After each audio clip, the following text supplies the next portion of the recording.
So, dadako na tayo doon sa pinaka-final natin patungkol doon sa video reaction.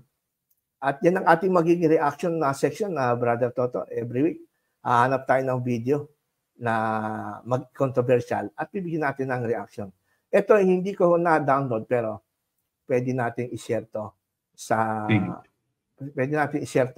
dahil ito po ay andito naman sa atin yung link at ito po ay pag-uusapan natin. Ano ba ang masasabi natin sa ganitong klaseng mga turo na narinig natin sa mga Seventh-day Adventists? Okay, so sino ang Antikristo? Ano ang kanyang araw? Sabado o Linggo? Galit si Satanas sa 10 utos ng Diyos. He hates the law of God. At ang kasalanan ay ang pagsalangsang sa utusan. 1 John 3:4. Ang Antikristo ng Daniel at Revelation ay tinatawag na man of sin ng 2 Thessalonians chapter 2 verse 2 to 3. At sa Daniel 7 verse 25 ang maliit na sungay, the little horn, babaguhin niya ang 10 utos ng Diyos na mayroong kinalaman sa araw at panahon. Tanong, bakit iba ang 10 utos ng Catholic Church? Answer, sila ang nagtangkang baguhin ang 10 utos ng Diyos. Inalis nila ang ikalawa, nilipat nila sa linggo ang ika-4, at hinati sa 2 ang ika-10 utos. Walang utos sa New Testament na ipangilin ang linggo dahil sa muling pagkabuhay. Ang pagpuputol ng tinapay sa Acts 20 verse 7 does not make a day holy. Ang Lord's Day ay ang Sabbath Day. Isaiah 58 verse 13. Ang Antichrist ng Daniel of Revelation, sabi din ito ni Jesus at turo din ni Martin Luther, ay ang Pope of Rome. Mga minamahal, kung kayo po ay protestante, ngunit linggo ang inyong holy day, you are just a Protestant by name, but Catholic in practice. Brother Toto, kung ikaw ba'y tinuturing mo sarili mo protestante, sa pangalan lang tayo. Kasi Sunday pa rin ang pinapractice natin. Isasama lang yung sinabi niya. Kasi ang may gawa lang daw ng Sunday ay ang Pope ng Roman Catholic Church. At yan daw po ay katuparan ng propesiya sa Daniel 7:25 na maliit na sungay, little horn, na lilitaw sa ulo ng nakita na beast sa pang-apat na beast, which is the Rome. Ito daw ay sisikapin niyang baguhin ang kautusan at mga panahon. Kaya ang Antikristo, ang Pope ng Roman Catholic, masakit sa mga Katoliko yan, pasensya na po. Sabi lang namin paniwala namin noon, out of pero hindi na po namin paniwala ngayon. At yun nga, hindi, sabi niya, yung mga nagsasabi protestante ngayon, hindi kayo totoong nagpoprotesta sa Katoliko.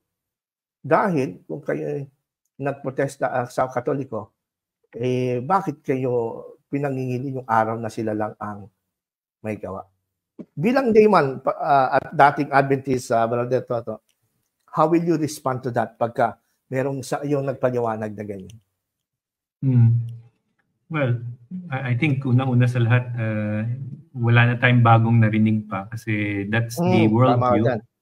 Tama ka the dyan. Great controversy given to the Seventh-day Adventist Church, di ba? So, alam naman natin ang Great Controversy na libro ay hango sa or nakopya yung malaking portion kay John Milton, yung Paradise Lost, di ba? So, as I was saying, worldview yan ng Adventism. Hindi naman original kasi sinabi niya rin na si Martin Luther, yun nga, parang ina-accuse niya. Sorry, not Martin Luther. Tama ba? Martin Luther yung nabanggit niya kanina. Tama ba po? Si Martin Luther, sabi niya. Sabi niya na ang Pope ang in-identify niya as Antichrist. So, yung changing of the law, yun nga, malamang aabot pa to sa panahon ni Constantine, ni Emperor Constantine. Pero wala naman papacy nung time na yun na nagbago ng law. Ang nire-refer nila diyan si Pope Sylvester. Pero hindi naman si Pope Sylvester talaga ang culprit diyan. Ngayon, si Emperor Constantine, hindi rin siya culprit kasi ang kanyang dineclare doon, hindi naman Sunday law na kontra sa mga Christians. In fact, si Constantine, historically, he was able to help or spread the Christianity worldwide kasi nga, doon sa mga decree na ginawa niya, nagkaroon ng recognition ang mga Christians as a legalized religion. Hindi na sila illegal. So, I think to give justice doon sa kay Constantine, mali ang historical recollection nung speaker, hindi ba? Tapos, first century pa lang, and in fact, in the book of Acts, napaliwanag yun na yan sa last week, yun nga, na may practice na nagbe-break bread during the first day of the week. Okay. So, unang-una sa lahat, yun nga, wala namang kautusan talaga na sinabing Sunday na kayo mag-Sabbath. Kasi Sabbath is really seventh day. Very clear yan. Yes. Pero, yun nga, babalik ako dun sa statement ko kanina na it's no longer required. It's not prohibited, but it's no longer required for Christians. Kasi wala kang mababasa. Yung 9 commandments, makikita mo, paulit-ulit ang pagpapaliwanag tungkol sa huwag niyong lalabagin yon. Pero yung 4th commandment, walang emphasis. Walang emphasis, walang tinuturo na it's required, di ba? Pag sinabi, yung sino itatapon sa dagat-dagatang apoy, di ba? The cowardly, the unbelieving, the vile, the murderers, those who practice magic arts, the liars, di ba? All this will be thrown into the lake of fire. This is the second death, di ba? 21 verse 8 tayo, di ba? Wala sinabing the non-Sabbath keeper. Hindi ba? So, sa akin, I think na-overdo niya yung kanyang presentation. Yes. And na masyado niyang focus on the 7th day without thinking na, so ibig sabihin nun, ang kanyang message is, mag-Adventist na kayo at mag-7th day Adventist kasi kami lang ang maliligtas, hindi kayo. Parang ganun. Oo. Parang ganun. But that is really, for me, not the teaching of the gospel. Amen. Kasi the gospel broke, dun sa mga tinuro ni Paul, ang gospel is good news. Itong binigay niya, bad news. Kayong mga Christians, lahat kayo, even the Protestants, sabi niya, hindi kayo maliligtas. Kasi hindi kayo sumusunod sa kautusan ng Diyos. So, that's bad news. Now, nililimit niya ngayon yung power ng gospel because it's the power of God that brings salvation to all men. Nagdadala ng kaligtasan. So, ang kanya... Ginawa niya central issue ang Sabbath rather than Jesus Christ. Hindi si Christ ang kanyang pinipreach. Naging focus. O kahit na kayo devote, hindi si Christ ang tinaas niya. Ang tinaas niya yung araw. Sabi yung niya, araw. Kahit na kayo devoted kay Christ pero hindi kayo nagkikip ng Sabbath, hindi kayo ligtas. Okay, so buti that's pa nga yung Antichrist. Buti nga Antichrist, tinaas niya Ilang beses niya binanggit. Yung Antichrist, binigyan niya ng emphasis. Binigyan niya ng importance. Marami akong natatanggap ngayon na yun nga, nagsasabi, Brother Toto, malapit na ang Sunday law. Sabi ko, yun nga, isa na dun yung kanina, yung Earth Sabbath. Hudyat na daw yun na darating na ang lalating na ang Sunday law. Sabi ko, dati siguro maniniwala pa ako, pero tinitignan ko ngayon, hindi mangyayari yun. And doon din doon sa chat group namin, yung isang kapatid na nagpo-proclaim, sabi niya, ayun nga, malapit na mga kapatid, naganda na tayo, ganyan, magsa-Sunday law na. Okay, sige lang. Sabi ko, 42 years have passed. And then 180 years since 1844 ba? 100 plus years na. Since 1844. Wala. Nung time nila Mrs. White, akala nila mangyayari na yung second coming, hindi ba? Tapos, for 7 years, they were hoping na dumating na si Kristo, pero sadly, wala. nothing happened. And today, ganun pa rin, the same issue. Tuwing merong mga news na maaring maidikit doon sa Sunday law, mabubuhayan ang mga kapatiran kasi may magsasabing, ayan na, magsa-Sunday law na. Tapos biglang lilipas, magda-die down, yun, ang mangyayari, manlalamig na naman yung mga tao kasi nga, pampainit kasi yun pagka sinabing magsa-Sunday law na, di ba? Now, I'm not saying that Jesus is not coming again. But sabi ng Bible, it is not for us to know the days or the time. Huwag tayong time setting. Huwag tayong magbibigay ng false expectation. A Christian believes that Jesus is coming. Even very clear naman yan na sinabi sa New Testament, yung 27 books, mababasa natin dyan, na Jesus is coming. Hindi ba? Sa Revelation, alam natin na Jesus is coming. But my focus is not on His coming. My focus on His command. Yung commission niya to preach the gospel. Tama. Ngayon, kung ikaw magtatago ka na lang sa bundok kasi alam mo Jesus is coming soon, paano? Wala kang compassion dun sa iba. Selfish ka. Sarili mo lang ang iniisip mo. Kasi gusto mo lang iligtas yung sarili mo. Kami ni brother, ni Pastor Ron, ang heart namin is for the unsaved. Amen. And kung ganyan ang mindset ng nananampalataya na nakafocus lang siya sa second coming, then sarili niya lang. Yes. I don't mind you saying that Jesus is coming. And even if you say Jesus is coming soon, I hope you're right. But that's not our work. We have been given the Great Commission. We are to preach to every nation, diba, the gospel of salvation. Amen. And baptizing them, teaching them everything that Jesus taught, diba? Baptizing them in the name of the Father, the Son, and the Holy Ghost. So kung ang focus ay ayan na, darating na si Kristo. So wala ka nang gagawin? Yun ang just so I'm sorry, yun nga, Jesus is coming again. Kaya nga yung sa reaction video natin, tama yung sinabi mo, Brother Toto. Ano lang siya, masyado siyang passionate sa teachings niya, pero ang pattern ng Seventh-day Adventist pa rin ang worldview ng Seventh-day Adventist pa rin ang nangingibabaw sa kanya. Hindi natin sinisiraan ng pagkatao niya. Wala ko sabi. Kilala ko siya, kaibigan ko yan. Ngayon, ako naman, yan ang problema sa mga nangangaral na ibang ng Bible. They are so sincere and passionate, but most of them are sincerely wrong. Sincerely wrong. Kasi ako dati rin ako evangelist, 24 years. Yung mga sinasabi ng pinay natin sa video kanina, yan din ang sinasabi ko noon. Pero until such time na hinipo ako ng Panginoon, at pinarealize sa akin ng Panginoon na kailangan ko si Jesus Christ. Kasi Jesus is the light of the world.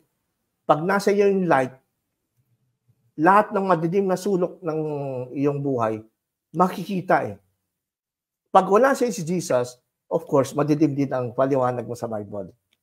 So bilang former evangelist ng Seventh-day Adventist, yung narinig natin video kanina presentation, masasabi ko, hindi accurate yung kanyang sinasabi. Sabi nga ni Paul sa Romans chapter 10, although naniniwala ako na may zealousness to God itong mga Hudyo, mga Israelita, but not according to accurate knowledge, because they are establishing their own righteousness rather than accepting the righteousness of God. Hindi po sincerity ng tao ang sukatan para maging totoo ang sinasabi niya. Marami kasing tao madaling nadadala sa nakukonbinse dahil sa magaling magsalita. Convincing ang kanyang sinasabi. Di ba, nakita natin, kumukote pa siya sa history. History of Pope, sila Martin Luther. Pero hindi po yun ang base natin dapat. Ang sinasabi ni Paul, hindi sila sumasang-ayon sa knowledge. They are sincere but not according to knowledge. Sa ibang translation, according to accurate knowledge. Kaya ang aking overall assessment dito sa video, sinabi niya, masasabi ko sincere siya, but hindi accurate yung sinasabi niya. Una, dito natin masusukat kung paniniwalaan natin yung nasa video o hindi. Una, marami siyang sinabi na hindi niya naintindihan, mismo siya. Bilang dati niya akong kabaro. Kasi una-una sinasabi niya, kasi ang title niya, Antichrist di ba? At yung Antichrist na title, ikinapit niya sa Pope ng Rome. Now, kung makakausap ko itong kaibigan nating Adventist na ito, tatanong ko sa kanya, sigurado ka ba dyan, kaibigang Adventist, na Antichrist ay Pope? Mababasa mo ba sa Bible? Eh, sabi niyo, kayo mga Adventist, Bible alone. Yung bang mababasa mo sa Bible, na yung word na Antichrist ikinapit sa Pope ng Rome? Yung salitang Antichrist. At mababasa mo ba yung salitang Antichrist sa Book of Revelation? Ano ibig sabihin? Yun nga delikado po yung basta matamis magsalita, mahusay magsalita, convincing, pero hindi accurate yung sinasabi. Yun ang delikado. Kaya nga, nagbabala si Jesus, mag-ingat sa mga false teachers, false prophets. Kasi po, yung salitang Antichrist, kung magiging strict sa Bible lang tayo, ang Antichrist na word ay 4 times lang lumabas sa New Testament. Brother Toto. Tignan natin doon pa lang sa terminology kung although alam ko na baka hindi naman niya sinasadya. Baka hindi pa niya alam to. Pero masasabi ko, brother, na nangangaral na SDA, delikado po yung ginagawa mo kasi I know you are confident na tama tinuturo mo, but you are sincerely wrong. Kasi yung word na Antichrist, 4 times lang lumabas sa Bible. Ito, ginagamit ko e-sword. Andito po sa e-sword, yung malalaman mo rito ko ilang beses ginamit yung word na Antichrist. Ito, saan siya lumabas? Pag sinearch mo sa buong Bible, lumabas siya 4 na beses lang. At doon lang siya lumabas sa 1 John. 4 verses found. 4 matches. Di ba nakita nyo? Antichrist tonight ko. 4 verses found, 4 matches. Una, sa 1 John 2:18, children, it is the last hour. And as you have heard, that Antichrist is coming, so now, Antichrist is coming. So now, Antichrist has come. So yung Antichrist pala na sinasabi, kung talagang strictly biblical po ang pag-uusapan, ang Antichrist is not the Pope of Rome.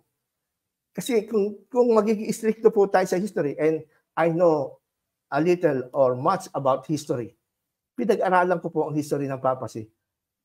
Later on na lang sila lumitaw. No? To be exact, about 6th century. Now, how can an Adventist evangelist confidently preach to the public as if he is right? Kaya tuloy napapaniwala, lalo na yung mga ayaw magbasa ng Bible, tamad magbasa ng Bible. Kung makikinig lang kayo doon sa video niya, kala mo tama.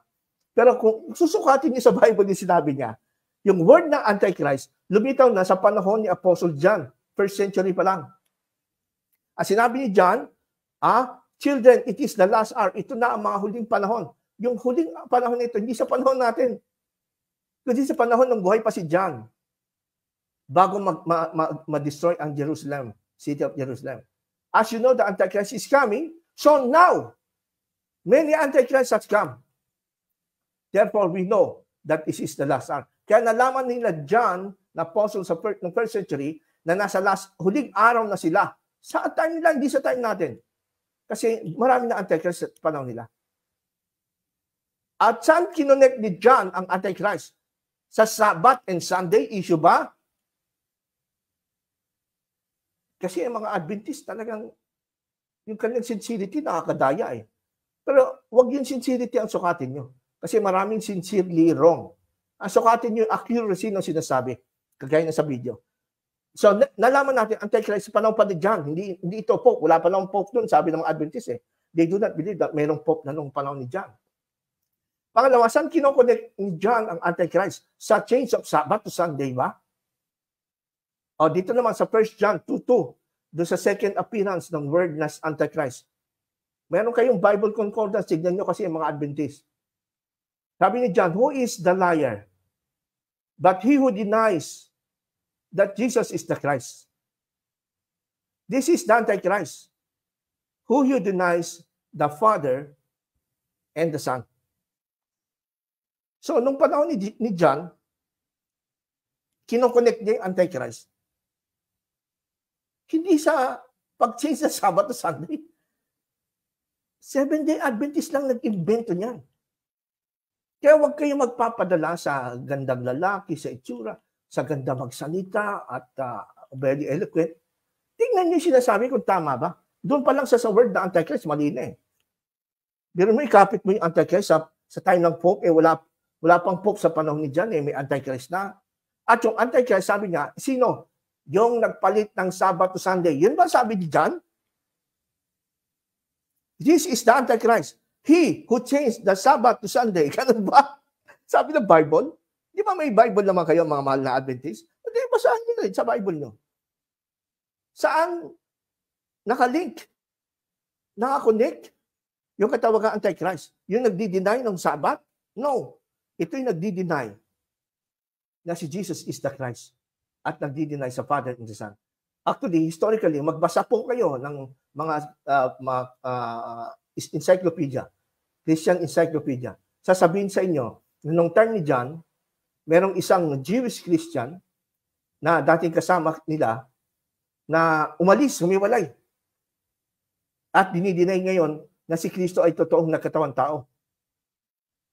Ang tawag sa kanila, mga Docetists. Si Jesus Christ hindi talaga nagkatawang tao. Nag-appear lang na parang tao, itsura lang, pero hindi siya totoong, wala siya totoong laman. Docetist, no? Docetist ang tawag doon. At ang kilalang Docetist noon ay si Cerinthus ang pangalan. Okay?